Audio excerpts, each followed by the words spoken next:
کرم مانگتا ہوں،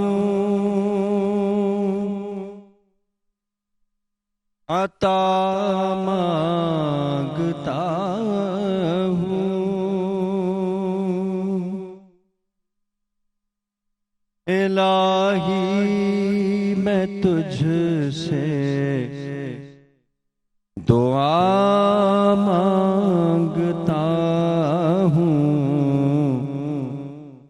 کرم مانگتا ہوں، عطا مانگتا ہوں، الہی میں تجھ سے دعا مانگتا ہوں،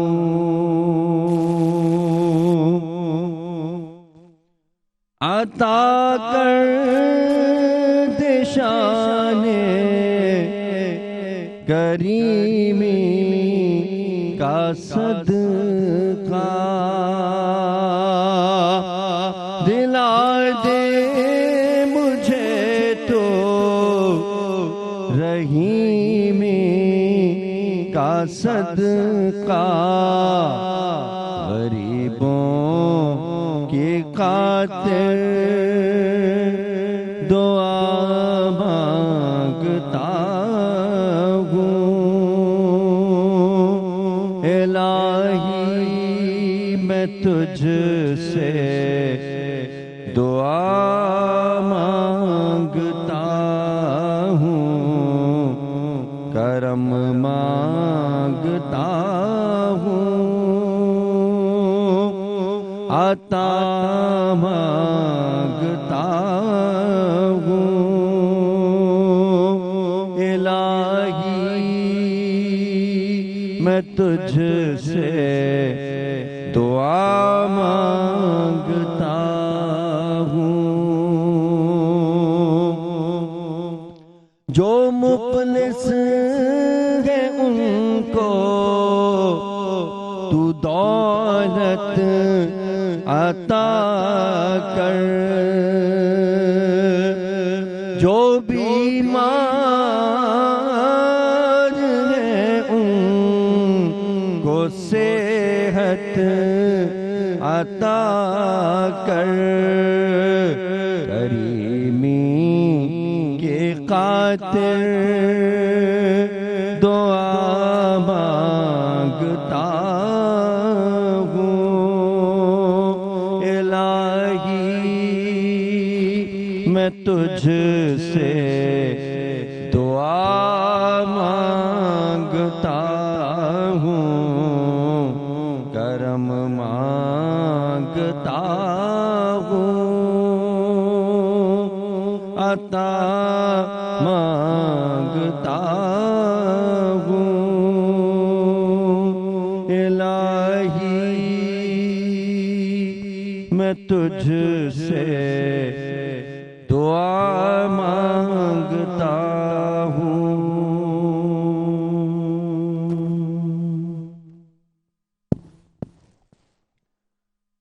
اعوذ باللہ من الشیطان الرجیم، بسم اللہ الرحمن الرحیم۔ تمام تعریفیں اس رب ذوالجلال کے نام، تمام تعریفیں اس رب ذوالجلال کے نام، جس کے قبضہ قدرت میں ہیں تمام جہانوں کے نظام۔ عزیز سامعین کرام،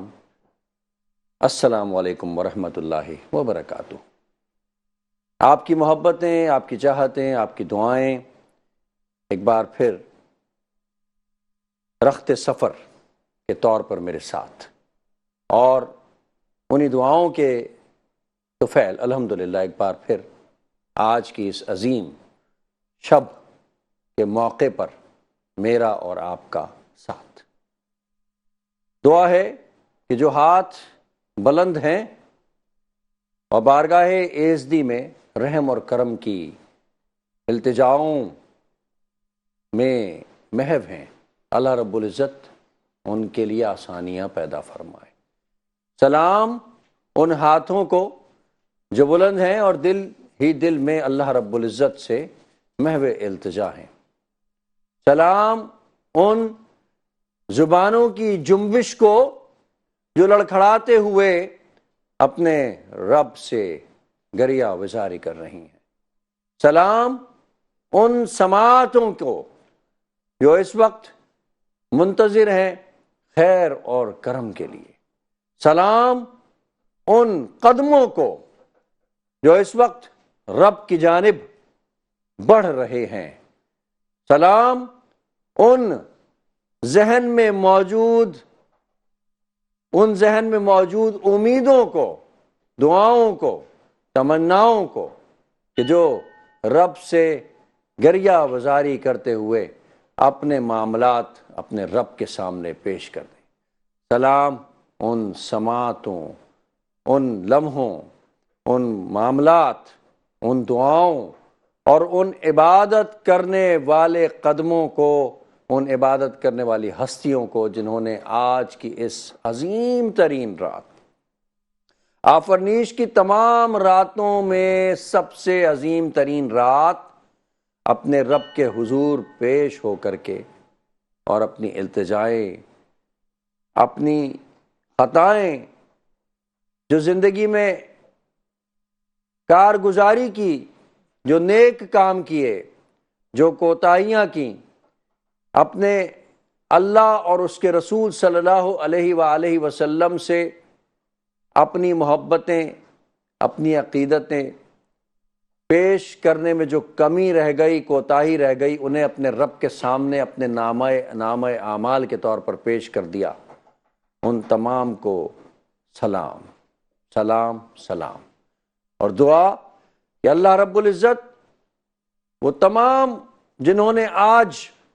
اپنے سروں کو سجدہ شکر میں ڈال رکھا، اپنے رب کے آگے اپنے ہاتھوں کو پھیلائے رکھا، اپنی عادات، اپنے جذبات کو اپنے رب کی بارگاہ میں پیش کر دیا، اور پیش کرتے ہوئے اپنے رب سے معافی کی خواستگار رہیں، اور اپنے رب سے دعا کی اپنے بہتر آخرت کے لیے، اپنے ذات سے منسلک لوگوں کی آخرت کے لیے، مغفرت کے لیے، رحم کے لیے، جہنم سے آزادی کے لیے، نظر بد سے بچنے کے لیے، حاسدوں کی حسد سے بچنے کے لیے، سلام ان تمام کو، سلام ان تمام کو۔ اللہ رب العزت سے دعا ہے کہ ایک عظیم رات جس کے لیے قرآن مجید فرقان حمید میں لیلۃ القدر کا لفظ استعمال ہوا، اور جس کے لیے رب کائنات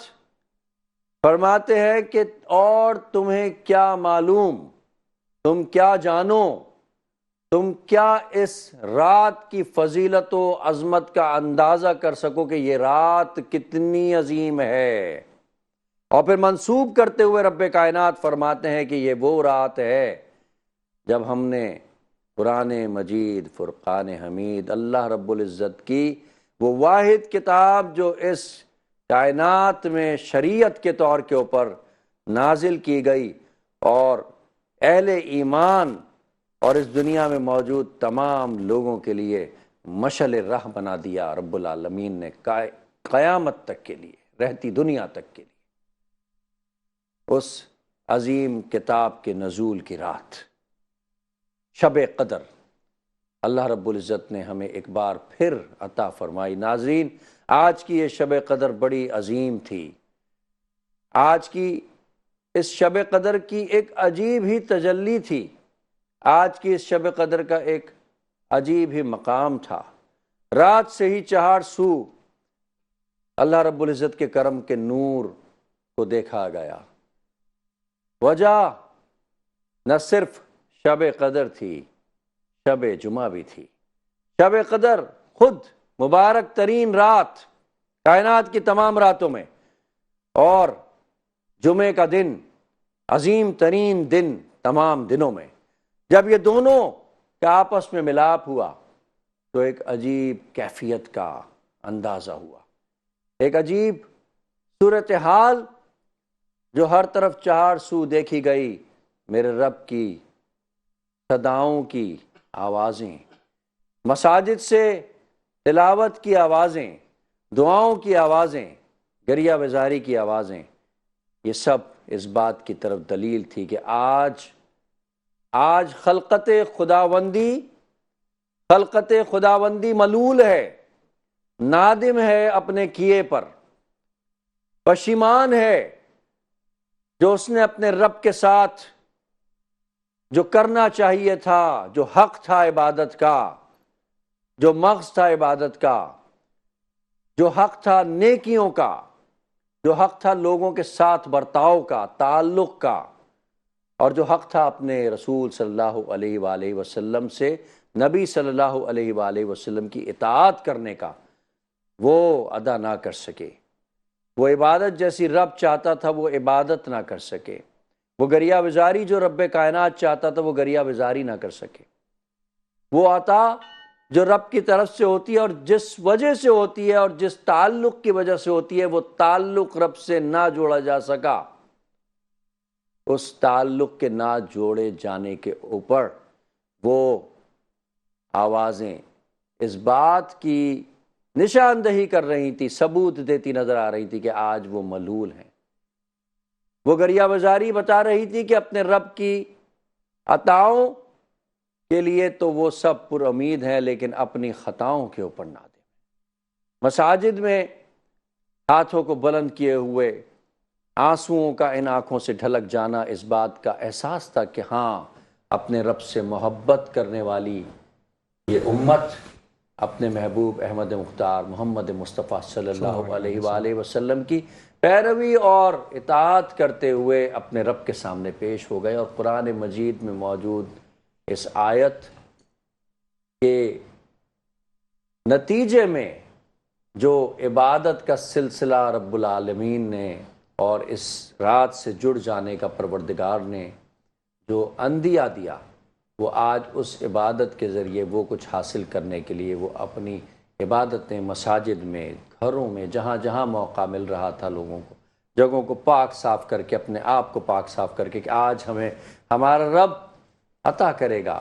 آج ہمارا رب ہمیں مغفرت عطا کرے گا، آج ہمارا رب ہمیں دین و دنیا کی نعمتیں عطا کرے گا، آج ہمیں ہمارا رب بھلائی عطا کرے گا، آج ہمیں ہمارا رب گو کہ ہماری عادتیں، ہمارے اعمال اس لائق نہ تھے، گو کہ ہم نے جو کچھ پیش کیا، جس قسم کی عبادتیں کی، بالکل ایسی عبادتیں کہ وہ واپس ہمارے منہ پر مار دی جائے، لیکن پھر بھی اپنے رب سے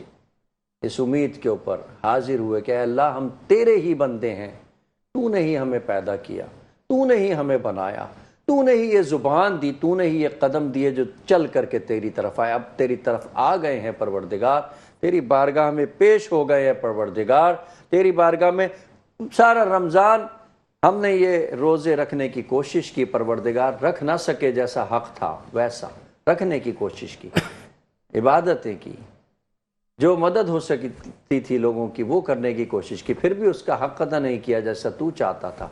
بس پروردگار ان ٹوٹی پھوٹی عبادتوں کو تیری بارگاہ میں آج کی رات پیش کرتے ہیں، قبول و منظور فرما کے، جو ہمارے دل میں ہے وہ آپ کے علم میں ہے، وہ عطا کر دیجئے جو آپ کی شان ستاری ہے، وہ عطا کر دیجئے جو آپ کے خزانوں کے اعتبار سے اس کے شایان شان ہے۔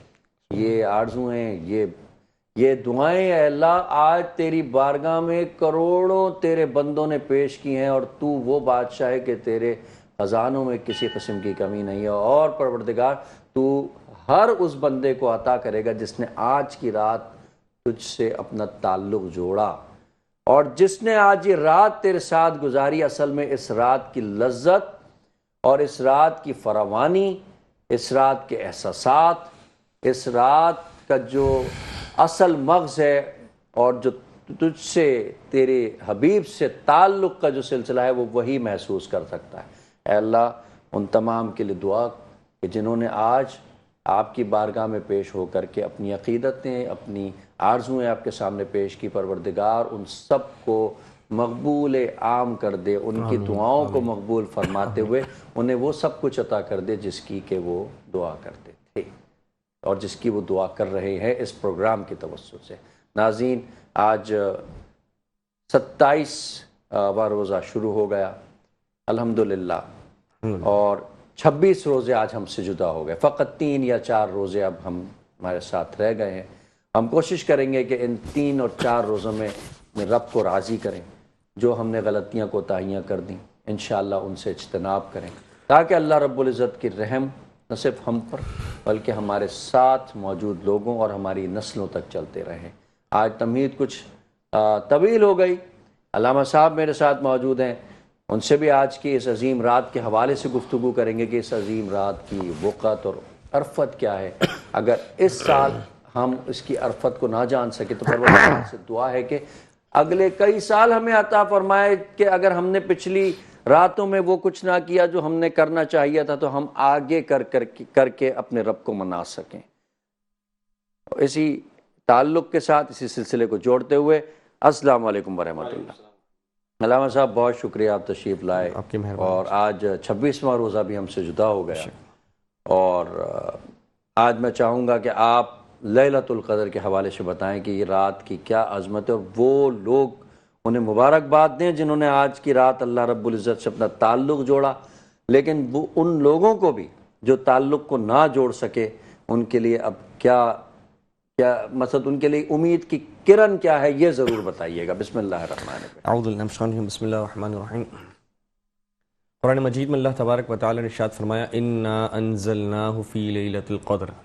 بے شک ہم نے اس قرآن مجید کو لیلۃ القدر میں نازل فرمایا۔ وما ادراک ما لیلۃ القدر، تم کیا جانو لیلۃ القدر کیا ہے؟ لیلۃ القدر خیر من الف شہر، من الف شہر، یہ لیلۃ القدر جو ہے وہ 1000 مہینوں سے بہتر ہے۔ 1000 مہینوں سے۔ اب اس میں اگلی فضیلت، پہلی فضیلت بتا دی گئی کہ اس رات کے اندر قرآن مجید نازل ہوا، دوسری فضیلت یہ 1000 مہینوں سے بہتر ہے، تیسری فضیلت سنیے، تنزل الملائکۃ والروح فیہا باذن ربہم من کل امر، اس رات کے اندر اللہ تبارک و تعالیٰ کے فرشتے اور روح الامین حضرت جبرائیل علیہ السلام خود دنیا کے اندر تشریف لاتے ہیں، اللہ اکبر، اور لوگوں کو دیکھتے ہیں، لوگوں کے اعمال ملاحظہ فرماتے ہیں۔ اب آخری فضیلت چوتھی، سلام ہی حتی مطلع الفجر، رات جو ہے یہ صبح فجر تک سلامتی ہی سلامتی والی رات ہے۔ اللہ تبارک و تعالیٰ نے قرآن مجید میں اس رات کی اہمیت کو یوں بیان فرمایا، حضور علیہ السلام کے بارگاہ میں صحابہ حاضر ہوئے اور عرض کیا رسول اللہ، پچھلی امتوں میں حضور نے ذکر فرمایا پچھلی امتوں کے لوگوں کا، اور اس میں ایک ایسے نیک لوگوں کا ذکر کیا جس میں حضور نے فرمایا کہ یہ لوگ وہ تھے کہ جو دن میں روزہ رکھتے تھے اور جہاد کرتے تھے، اور رات میں پوری رات جاگ کر عبادت کیا کرتے تھے، اور ان کی عمریں ہزاروں برس ہوا کرتی تھی۔ ہزاروں برس۔ اب صحابہ حضور کی بارگاہ میں حاضر ہو، یا رسول اللہ یہ آپ نے ذکر جو فرمایا جن لوگوں کا،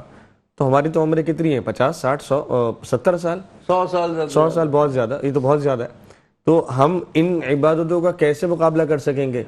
یعنی وہ ہم اگر ساری زندگی سجدے میں بھی گزار دیں تو بھی شاید ان کے برابر نہ ہو سکیں۔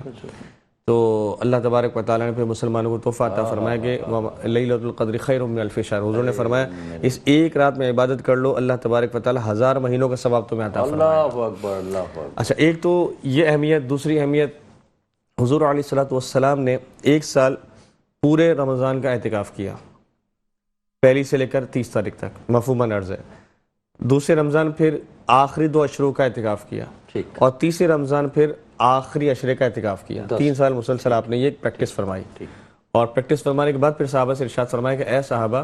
میں نے رمضان میں لیلۃ القدر کو تلاش کرنے کی کوشش کی، اور میں نے لیلۃ القدر کو آخری کی 5 طاق راتوں کے اندر پایا،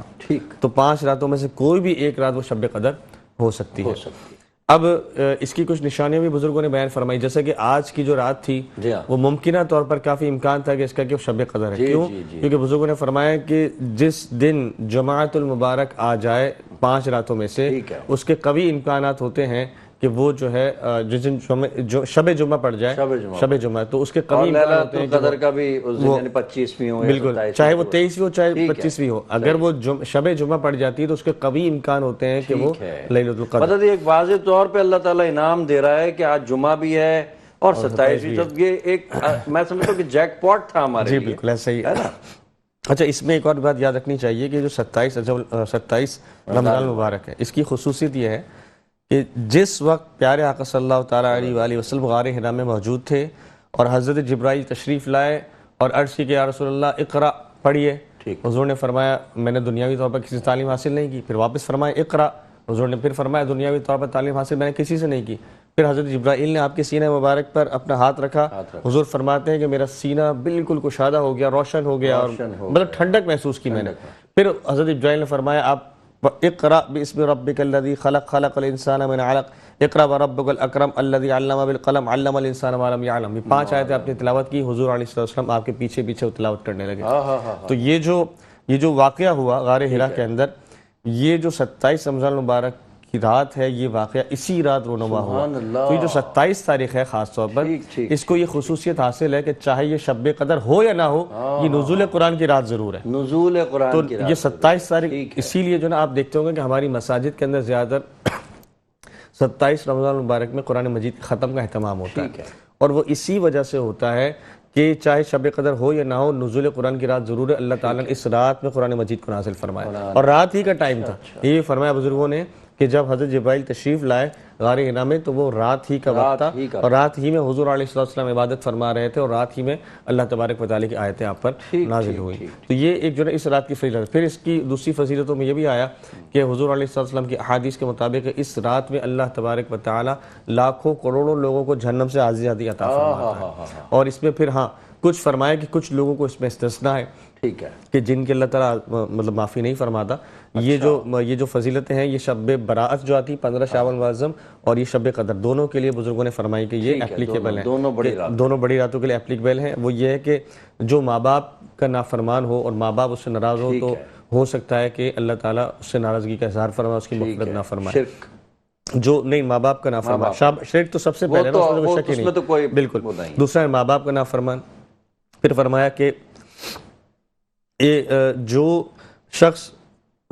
سود کھاتا ہو، فرمایا کہ اس کی بھی اس رات میں امکانات ہے کہ اللہ تعالیٰ عبادت بھی قبول نہیں ہے، عبادت قبول نہیں، مطلب عبادت تو بزرگوں نے فرمایا کہ ہم عبادت کے لیے یہ نہیں کہہ سکتے کہ ہم بالکل قبول نہیں ہوتی، لیکن وہ کام اتنا برا کر رہا ہے کہ اس کے بارے میں اب مزید کیا کہا جائے۔ ایک شخص سود کھا رہا ہے، نفس ہی اس کا، ایک شخص سود کھا رہا ہے، سود کے بارے میں اب اس سے بڑی کیا بات ہوگی کہ اللہ تعالیٰ کے خلاف اعلان جنگ ہے نا، تو جب اللہ کے خلاف اعلان جنگ ہو تو پھر اب وہ جو چاہے کرے، تو اسی لیے فرمایا سود کھانے والا، جس سے فرمایا کہ چغل خوری کرنے والا، اس کے لیے بھی فرمایا گیا کہ غیبت، چغل خوری، یہ 2-3 چیزیں ایسی ہیں کہ جس کے لیے تاکید فرمائی گئی۔ تو بہرحال ہمیں ان سب سے بچنا چاہیے۔ اللہ تبارک و تعالیٰ ہمیں شب قدر کی فضیلتوں کو حاصل کرنے کی توفیق عطا فرمائے۔ اس رات میں جو لوگ عبادت نہیں کر پائے یا کر سکتے کسی بھی وجہ سے، جیسے بہت سارے بوڑھے لوگ ہوتے ہیں جو نہیں جاگ پاتے، تو بہت سارے بچے ہوتے ہیں جو کہ ڈیفینیٹلی، اور لیڈیز ہوتی ہیں جن کو گھر کے کام کاج ہوتے ہیں، وہ تھک جاتی ہیں، وہ نہیں جاگ پاتی۔ تو دیکھیے پوری رات عبادت کرنا شریعت میں کوئی فرض واجب نہیں ہے، ٹھیک ہے، اگر ہم فرائض کو پورا کر لیں آج کے دور میں تو یہ بھی بہت بڑی بات ہے۔ اور حضور علیہ السلام کی احادیث، سوال کو انٹرپٹ کر رہا ہوں، جو عشاء کی نماز ہے وہ تو فرض ہے، مغرب کے بعد سے آپ کا شب قدر، بالکل، تو جو عشاء کی نماز جس شخص نے پڑھی، کیا اس عشاء کی نماز کا جو ثواب ہے وہ بھی اللہ رب العزت جیسے اعلان کیا 1000 مہینوں سے بہتر اسی اعتبار سے ملے گا؟ بالکل ایسے، میں وہی آپ کو بتانے لگا تھا ابھی کہ اگر عشاء کی نماز پڑھے گا تو عشاء کی نماز کا جو ثواب ہے وہ لیلۃ القدر میں 1000 سے ملٹیپلائی ہو جائے گا۔ کتنا بڑا انعام اللہ نے دے دیا۔ اور اب اگلی بات سنیے، حضور علیہ السلام کی حدیث ہے، حضور نے ارشاد فرمایا مفہوم العرض ہے کہ جو عشاء کی نماز با جماعت پڑھے اور جو فجر کی نماز با جماعت پڑھے، اللہ تبارک و تعالیٰ اسے پوری رات عبادت کرنے کا ثواب عطا فرماتا ہے۔ تو اگر کوئی پوری رات جاگ نہیں بھی سکا مردوں میں سے، وہ عشاء با جماعت پڑھ لے، فجر با جماعت پڑھ لے، تو پوری رات عبادت کا ثواب ملے گا، مقصد وہ شامل ہو گیا۔ بالکل۔ اچھا، اب ہم جو ہے نا، ہمارے ایک اور کانسیپٹ یہ بھی ہے کہ ہم عبادتیں جو ہیں وہ صرف نماز پڑھنا، روزہ کا رکھنا، ان کو سمجھتے ہیں، یہ تو عبادتیں ہیں ہی ہیں، اس کے علاوہ بھی عبادتیں ہیں۔ عورت اگر اپنے شوہر کی خدمت کر رہی ہے تو وہ بھی عبادت ہے، عورت اگر اپنے شوہر کے ماں باپ کی خدمت کر رہی ہے وہ بھی عبادت ہے۔ ایک مرد آدمی اگر مسجد نہیں جا رہا لیکن اپنے بوڑھے ماں باپ کی خدمت کر رہا ہے، ان کو ہاسپٹل لے کے گیا، ان کو دوائی پلا رہا ہے، ان کے کپڑے چینج کروا رہا ہے، تو یہ بھی بہت بڑی عبادت ہے۔ ایک شخص اگر رات میں پیسے کی محبت میں نہیں بلکہ حلال روزی کمانے کی نیت سے اگر دکان پہ بھی جاتا ہے کہ میں اپنے بیوی بچوں کو حلال روزی کما سکوں، تو حلال روزی کمانا بھی ایک عبادت ہے۔ تو ہم اگر چھوٹی چھوٹی عبادتوں کو دوسری عبادتوں کو بھی کاؤنٹ کریں تو وہ بھی شب قدر کے اندر کسی نہ کسی طرح آ جاتی ہیں، اور اللہ تبارک و تعالی ہمیں ان کا بھی ثواب عطا فرماتا ہے۔ اگر ہم کوشش کریں کہ عبادتیں تو کرتے ہیں، سر جھکاتے ہیں، ہم صلاۃ و تسبیح پڑھتے ہیں، یہ سارے عبادتیں اپنی جگہ بہت زیادہ اچھی ہیں، لیکن ساتھ ساتھ جو حقوق العباد کے معاملات ہیں ہم کوشش کریں کہ ان کا ضرور خیال رکھیں۔ ایسا نہ ہو کہ ہم شب قدر میں پوری رات عبادت تو کر رہے ہیں، جاگ تو رہے ہیں، لیکن ہم نے کسی کے ایسے پیسے دبائے ہوئے ہیں کہ وہ ہمارے ویسے پریشان ہیں، ہم نے کسی کے ایسے پیسے کھائے ہوئے ہیں کہ جو ہمیں دل سے بد دعائیں دے رہا ہے۔ اور اگر ہم پوری رات عبادت کر رہے ہیں، ہمارے خاص طور پر نوجوانوں کو میں بڑا سمجھاتا ہوں کہ میں نے ایسے نوجوان بھی دیکھے کہ جو لڑ جھگڑ کر اپنے ماں باپ سے پوری رات عبادت کرنے کے لیے آتے ہیں، اپنے ماں باپ کو ناراض کر کے۔ میں ان کو یہ سمجھاتا ہوں کہ جناب اپنے ماں باپ کو ناراض کر کے پوری رات آپ مسجد پر تو گزاریں گے، لیکن مجھے نہیں سمجھ آتی کہ میں جو تھوڑا سا ایک دیکھتا ہوں مساجد میں، یہ ٹھیک ہے، بہت اچھا ہے کہ ایک ریفلیکشن ہے، مسجد میں آتا ہے ایک بچے کا، ایک بچہ ہے یا لڑکے ہیں ان کا ایک تعلق جڑتا ہے، لیکن عبادت کرتے ہوئے وہ کم نظر آتے ہیں اور شغل میلہ تھوڑا زیادہ لگا ہوا ہوتا ہے۔ تو یہ تھوڑا سا ایک ذرا ایک بتائیں، گیدرنگ بن جاتی ہے، گیدرنگ۔ اچھا، وہ کھانا پینا بھی چل رہا ہے، مختلف مساجد میں جو ہے وہ سحری کا انتظام ہوتا ہے، ایک گیدرنگ بن جاتی ہے، اور اچھا چائے پینے کے لیے جا رہے ہیں، دوستوں کے ساتھ آنا جانا ہو رہا ہے، تو عبادت تو کم نظر آتی ہے۔ تو یہ بھی تھوڑا تاکید کریں کہ اس رات کا مغز جو ہے وہ عبادت سے منسوب ہے، اگر ہم اپنا وقت اس میں ضائع کریں گے تو پھر تو ہم اللہ کو ناراض کر سکتے ہیں۔ سر آپ تو یہ نوجوانوں کی بات کر رہے ہیں کہ جو کہ رات میں چائے وغیرہ بھی پیتے ہیں، میں نے تو ہم لوگوں نے تو معتکفین کو کیا کیا شغل میلہ کرتے دیکھا ہے مسجدوں کے اندر۔ اللہ اکبر، مسجد میں بیٹھے ہیں 10 دن کے لیے، شب قدر کی رات، شب قدر کی رات، شب قدر کے علاوہ بھی اعتکاف کے اندر ہم نے الحمدللہ ہماری جو جن مساجد میں ہمارا یہ کہ ایک وہ ہے اثر رسوخ ہے، ان مساجد میں ہم نے جہاں پر بھی اعتکاف ہے ان میں سختی سے کہہ دیا کہ موبائل لے کر کوئی معتکف اعتکاف میں نہیں بیٹھے گا۔ ہمارے پاس ایک نارمل موبائل، ٹرانسپیرنسی میں فرق آئے گا نا، مطلب اس لیے نہیں ہوتا یہ کہ ہم نے جتنے بھی پچھلے سالوں میں ہم نے ایکسپیرینس کیا کہ وہ موبائل لڑکے مسجدوں کے اندر موبائل پہ گیمیں کھیل رہے ہیں، ٹائم پاس ہو رہا ہے، مطلب میسیجنگ ہو رہی ہے، اپنے دوستوں سے میسیجز کر رہے ہیں، پتہ نہیں کس کس کو میسیج کر رہے ہیں، میں گفتگو بھی بیان بھی نہیں کر سکتا مسجد کے اندر بیٹھ کر۔ تو ہم نے ان مساجد میں یہ سختی کی کہ کوئی بھی اعتکاف میں بیٹھے گا تو موبائل لے کر نہیں بیٹھے۔ آپ یقین کیجئے اس سختی کے بعد آدھے معتکفین غائب ہو گئے، تعدادی کم ہو گئی، لیکن پھر جو بیٹھے وہ اتنے باادب بیٹھے کہ ان کے ساتھ ہمیں بھی عبادت کرتے ہیں اور روحانیت محسوس ہوتی ہے، کیونکہ وہ اپنا کٹ آف کر چکے۔ موبائل جب گھر پہ رکھ دیا آپ نے تو آپ آدھا تو ویسے دنیا سے کٹ آف ہو گئے، ماں باپ سے ان کو بات کرنی ہوتی ہے تو ہمارے پاس ایک نارمل موبائل موجود ہوتا ہے، اس سے گفتگو کرتے ہیں۔ اچھا، پھر جو آپ نے بات کی کہ وہ گیدرنگ چل رہی ہے اور اچھا پھر ہوتا ہے کیا کہ ان معتکفین کے پاس، ان کو خراب کون کرتا ہے آ کر، یہ معتکفین ہمارے بیٹھتے تھے، معتکفین بیٹھے ہوئے، باہر سے ان کے دوست آتے ہیں، دوست ملنے آتے ہیں۔ اب وہ جب ملنے آتے ہیں تو پھر ایک گیدرنگ شروع ہو جاتی ہے، پھر ہنسی مذاق بھی چل رہا ہے۔ تو یہ سارے معاملات کو مطلب سمجھنا ہمیں بہت زیادہ ضروری ہے۔ ایک تو ان بچوں کو کہ جو باہر سے ان سے ملنے کے لیے آتے ہیں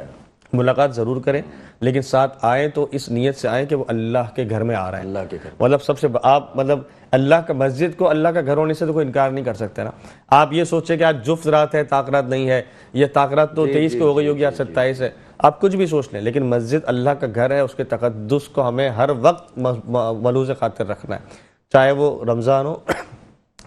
چاہے غیر رمضان ہو، آپ کو مسجد کا خیال رکھنا ہے، آپ کو معتکفین کا خیال رکھنا ہے۔ حضور علیہ السلام کی حدیث کا مفہوم ہے، حضور نے فرمایا کہ جو شخص مسجد میں دنیاوی بات کرتا ہے اللہ تعالیٰ اس کے 40 سال کے اعمال برباد کر دیتا ہے، مطلب 40 سال کے اعمال برباد ہو جانا دنیاوی بات کرنے سے اور ہنسنے سے۔ جو مسجد میں ہنستا ہے اس کی قبر میں اندھیرا بڑھ جاتا ہے۔ علامہ صاحب آپ اسے ذرا جوڑیں نا، ہم اگر کسی کورٹ میں جاتے ہیں تو ایک عام سے لوگوں کی کورٹ ہے، ایک شخص وہاں بیٹھا ہوا ہے جو احتساب کر رہا ہے، لیکن ہم کس ادب اور احترام سے اس کورٹ میں داخل ہوتے ہیں کہ ہماری آواز، ہم موبائل اپنے بند کر لیتے ہیں اور وہاں پر جا کر کے بیٹھتے ہیں۔ اگر وہ جج کھڑے ہو کے جاتا ہے تو ہم اس کے ساتھ کھڑے ہو جاتے ہیں، ہم اس کے ساتھ آواز نہیں ملا سکتے۔ ایک ضابطہ ہے کہ ایک وکیل ہی وہاں پر اس جج سے ہماری بات کر سکتا ہے۔ جب ہم ایک ایسی بارگاہ میں پیش ہوئے ہیں جو اس کائنات کا جج ہے، منصف ہے، تو اس کی بارگاہ میں جا کر کے ہم کیسے یہ غلطی کر سکتے ہیں؟ یہ سوچنا چاہیے انسان کو۔ بس ہم اپنے گھر میں ماں باپ کے سامنے اونچی آواز میں گفتگو نہیں کرتے اور مسجد میں جا کے ہلڑ مستی کریں، تو یہ ہمیں مسجد کے تقدس کا خود خیال رکھنا ہے۔ اور مسجد دیکھیں ہمارے علاقے کی مسجد کس کی مسجد ہے؟ ہماری مسجد ہے نا۔ ہم اس مسجد میں اگر خیال نہیں رکھیں گے اور اس مسجد کی جس کو کہتے ہیں کہ آبرو کا حفاظت نہیں کریں گے تو کوئی باہر سے آ کے تو کرے گا نہیں۔ ہمیں ہی کرنی ہے نا. ہمیں ہی کرنی. تو بس میں اپنے خاص طور پر ان نوجوان بچوں کو ضرور یہ سمجھاتا ہوں آپ کے پروگرام کے توسط سے بھی ویسے بھی کہ یہ جو نوجوان ہیں ہمارے ملک کا مستقبل ہے. چاہے وہ یونیورسٹیز میں پڑھ رہے ہیں یا چاہے ہماری مساجد میں آ رہے ہیں یا دونوں جگہ جا رہے ہیں، جو بھی ہے، یہ اگر صحیح ہو گئے آنے والا ہمارا کل صحیح ہو جائے گا، اور یہی اگر بگڑ گئے ہمارا آنے والا کل بگڑ جائے گا. اور مسجد جو ہے یہ اتنا بہترین ذریعہ ہے اللہ تبارک و تعالیٰ سے قریب ہونے کا، اللہ تبارک و تعالیٰ سے لو لگانے کا. آپ جتنی بھی عبادت کر لیں گھر میں مزہ ضرور آتا ہے، لیکن جو عبادت کا مسجد میں کرنے کا مزہ ہے وہ گھر کے اندر نہیں ہے. کیونکہ مسجد جو ہوتی ہے تو اللہ تعالیٰ کی رحمتیں برکتیں اس پر نازل ہوتی ہیں. اور پھر ایک ماحول بھی ہوتا ہے نا وہاں، ماحول ہوتا ہے. تیسری چیز میں جو امپورٹنٹ ہے، حضور نے فرمایا صفائی نصف ایمان ہے. گھر کے اندر صفائی کا خیال ہوتا ہے نہیں ہوتا، میلے کپڑے بھی ہیں، صاف کپڑے بھی ہیں، ناپاک کپڑے بھی ہیں. مسجد کے اندر ہر وقت صفائی کا خیال ہوتا ہے کہ پوری مسجد صاف ستھری چاہیے. واش روم بالکل الگ سے، مسجد کا حصہ نہیں. وضو خانہ بالکل الگ سے. مسجد کے اندر کوئی چپل پہن کر داخل نہیں ہوتا، یعنی اتنا ادب ہے مسجد کا. تو ظاہر سی بات ہے جب پاکیزگی اتنی ہوتی ہے تو قدرت کی اللہ کی طرف سے نورانیت اور روحانیت بھی نازل ہوتی ہے. جب وہ نازل ہوتی ہے تو مسجد میں پھر عبادت کرنے کا مزہ بھی اپنا آتا ہے. تو شب قدر اللہ تبارک و تعالی ہمیں اس کی برکتیں عطا فرمائے، شب قدر کو حاصل کرنے کی توفیق عطا فرمائے. اور خاص طور پہ جو مسجدوں کے اندر عبادتیں ہوتی ہیں جنہوں نے بھی کی اللہ تعالیٰ ان کی عبادت قبول فرمائے. بس میری گزارش یہی ہوگی کہ مسجد کا ادب کریں، معتکفین کا ادب کریں. جو اعتکاف میں بیٹھے ہیں ہمارے بچے، وہ اعتکاف والے بچے جو ہیں وہ اپنی اس مطلب جو دن بچ گئے ہیں، اگر کوئی لغویات ہو گئیں یا کوئی وقت انہوں نے ضائع کر دیا، اب بھی تو آنے والے وقت میں 3 دنوں میں وہ اس چیز کو کور کر سکتے ہیں، اپنے تعلق کو صرف اور صرف رب سے جوڑ لیں. ہے نا. اس میں یہ سوچا جائے کہ جب ہم نے اپنے آپ کو رب کی راہ میں ڈال دیا ہے 10 دن کے لیے، تو اب صرف رب ہے اور ہم ہیں، اور کوئی چیز نہیں ہے. ایکچولی دیکھیں عمار بھی، سوری آپ کی بات کاٹ رہا ہوں. آپ دیکھیں کہ کوئی کمپنی ہے وہ ہمیں ٹریڈنگ پر بھیجتی ہے، ٹھیک ہے، کہ آپ چلے جائیں 10 دن کی ٹریننگ کر کے آئیں. تو وہ بیسیکلی 10 دن کی ٹریننگ اگر کمپنی یہاں پر انویسٹ کرتی ہے تو آپ پورا فوکس ہو کر وہ ٹریننگ کرتے ہیں اور اپنی اس کمپنی کے ساتھ مزید لائل ہو جاتے ہیں کہ اس کمپنی نے مجھے اتنا بڑا آنر دیا ہے. ہم یہ ایک کورس کرنے کے لیے جا رہے ہیں ایک مسجد کے اندر، جو اللہ تعالیٰ نے ہمیں یہ آنر دیا ہے کہ تم میرے گھر میں آؤ اور میرے مہمان بن کر اس مسجد میں رکو. اچھا وہ کچھ نہیں بھی کر رہا ہے، وہ خاموش بیٹھا ہوا ہے آنکھ بند کر کے، تو اس کا بھی ثواب عبادت ہے. بالکل ایسا ہی ہے، بالکل ایسا ہی ہے. اور تیسری چیز یہ ہے کہ اعتکاف میں بیٹھنا یہ میں اتنی بڑی سعادت ہے میں سمجھتا ہوں کہ آپ دیکھیے کہ اگر میں اپنے گھر پہ کسی پلمبر کو بلاتا ہوں، الیکٹریشین کو بلاتا ہوں، وہ 1 گھنٹہ کام کرتا ہے، تو 1 گھنٹے کام کرنے کا کوئی نہ کوئی چارجز دیتا ہے نا، کوئی 2000 3000 5000 جو بھی واٹ ایور کام کے حساب سے. تو ہر انسان کے ٹائم کی ایک ویلیو ہوتی ہے، کاسٹ ہوتی ہے. ٹھیک ہے. ایک بچہ اپنے 10 دن یہاں پر گزارتا ہے تو 10 گھنٹے میں 240 گھنٹے ہو گئے. اگر 240 گھنٹے وہ یہاں پہ گزارتا ہے اور 1 گھنٹے کے اگر ہم 1000 روپے بھی رکھ لیں تو بھی یہ 2,40,000 روپے ہوگا سیدھے سیدھے. تو اگر میں کسی سے یہ کہوں کہ اپنے 2,40,000 روپے لیں اور اس کو گٹر میں ڈال دیں تو کیا کوئی ڈالے گا؟ کبھی بھی نہیں ڈالے گا. اس کا مطلب یہ ہو کہ کوئی معتکف اعتکاف پڑھنے کے لیے مسجد میں آتا ہے اور وہاں پر نیکیاں نہیں کرتا بلکہ لغویات میں پڑھنے کی وجہ سے گناہ حاصل کر لیتا ہے، تو اس نے اپنے یہ پیسے جو ہیں گٹر میں ڈال دیے کیونکہ اس نے اپنا ٹائم ضائع کر دیا. تو یہ ٹائم نا انسان کا بڑا قیمتی ہے جو وہ اعتکاف میں گزارتا ہے. اپنا ہر لمحہ وہ قیمتی بنائے، اللہ تبارک و تعالیٰ کی عبادت میں گزارے. اور کیا پتا وہ 5 رات عبادت کرے گا طاقتوں کی تو کوئی ایک نہ ایک طاقتوں سے مل. یعنی اعتکاف کتنا اچھا ذریعہ ہے آخرات کو پانے کا. دیکھیں میں اور رات مس کر ہو سکتا ہے آج آخرات نہ ہو،